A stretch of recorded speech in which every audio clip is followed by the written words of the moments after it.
जय श्री राम। मित्रों, नारद जी पार्वती के बारे में अच्छे अच्छे गुण बताए और दोषों में बता दिया कि इनको गुणहीन, मानहीन, माता पिता विहीन, उदासीन, संशयहीन, अमंगल, अपर्वाह, योगी, जटाधारी, निष्काम हृदय, नंगा और मंगल वेश वाला ऐसा पति मिलेगा। तो ऐसा अगर किसी कन्या के बारे में उसके माता पिता से कह दिया जाए तो उस माता पिता पर क्या गुजरती है। चलिए देखते हैं आगे कथा क्या कहती है। सुनि मुनि गिरा सत्य जिय जानी, दुख दंपति है उमा हरसानी। नारद हूँ यह भेद न जाना, दशा एक समुझव बिलगाना। नारद मुनि की ये वाणी सुन करके हृदय में इस सत्य को जानकर पति पत्नी हिमवान और मैनावती अत्यंत दुखी हुए, पर पार्वती जी प्रसन्न हो गईं।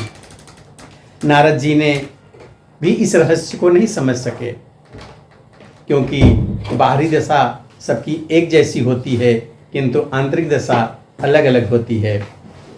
सकल सखी गिरिजा करी मैना, पुलक शरीर भरे जल नैना। होई न मृषा देवर सी बासा, उमा जो बचन हृदय धरी राखा। सारी सखियां पार्वती, पर्वतराज हिमवान और मैना सभी के शरीर पुलकित थे और सभी के नेत्रों में जल भरा था। देवर्षि के वचन असत्य नहीं हो सकते, यह विचार करके पार्वती उन वचनों को हृदय में धारण कर लिया।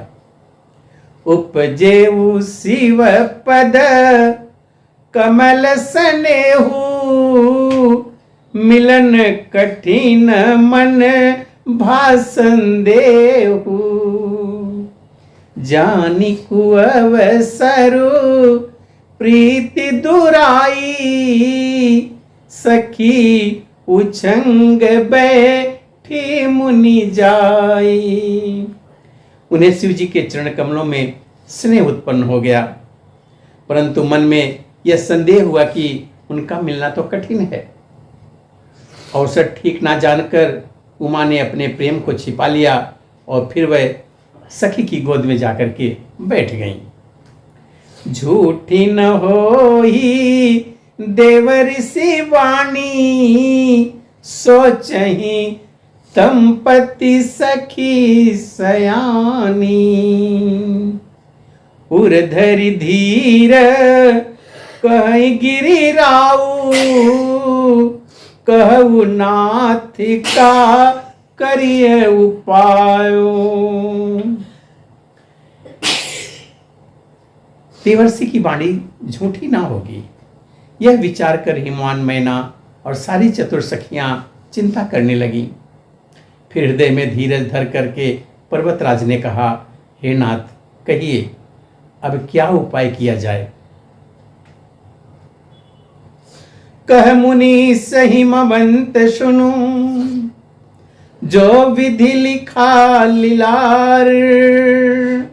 देव दनुज नर नाग मुनि, को उनमें टनहार।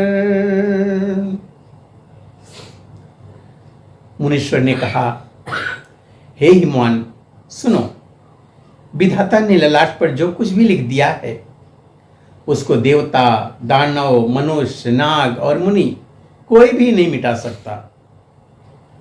तदपि एक मैं कहूँ पाई, होई करे जो देव सहाई।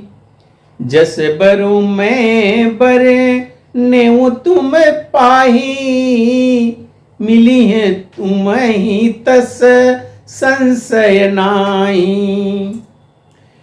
तो भी नारद जी कहे कि तो भी मैं एक उपाय बताता हूँ, यदि भगवान सहायता करे तो यह सिद्ध भी हो सकता है। उमा को वर तो निसंदेह वैसा ही मिलेगा जैसा मैंने तुम्हारे सामने वर्णन किया है। जे जे बर के दोष बखाने,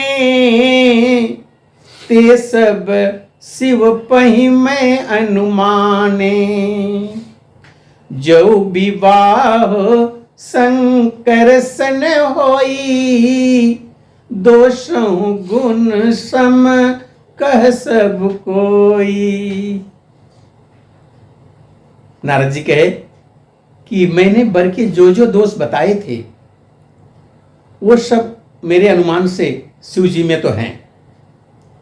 यदि शिव जी के साथ विवाह हो जाए तो इन दोषों को लोग गुणों के समान मानने लगेंगे। जो अहि सेज शयन हरि करही, बुध कछु तिन कर दोष न धरही। भानु कृषानु सरबर से खाई, तिनक मंद कहत को नाई। नारद जी कहते हैं कि जैसे विष्णु भगवान शेषनाग की सैया पर सोते हैं तो भी पंडित लोग उन्हें कोई दोष नहीं देते, कोई दोष नहीं लगाते। सूर्य और अग्निदेव अच्छे बुरे सभी रसों का भक्षण करते हैं, परंतु उनको कोई भला बुरा नहीं कहता। शुभ अरु अशुभ सलिल सब बहई, सुरसरी को अपनी तन कहीं। समर्थ कहूँ नहीं दोष गोसाई, रवि पावक सुरसर की नाई। गंगा जी में शुभ और अशुभ सभी जल बहता है, पर उन्हें कोई अपवित्र नहीं कहता। सूर्य, अग्नि और गंगा जी की भांति समर्थ को कोई दोष नहीं होता है, कोई दोष नहीं लगता है। जो वस ही सीसा को रही नर, जड़ विवेक अभिमान। परहि कल्प भरि नरक महूं, जीव की समान। यदि मूर्ख मनुष्य ज्ञान के अभिमान से इस प्रकार होड़ करते भी हैं तो वे कल्प भर के लिए नरक में पड़ते हैं। भला कहीं जीव भी ईश्वर के समान सर्वथा स्वतंत्र हो सकता है? मित्रों, आगे की कथा अब हम अगले वीडियो में देखेंगे। तब तक के लिए जय श्री राम।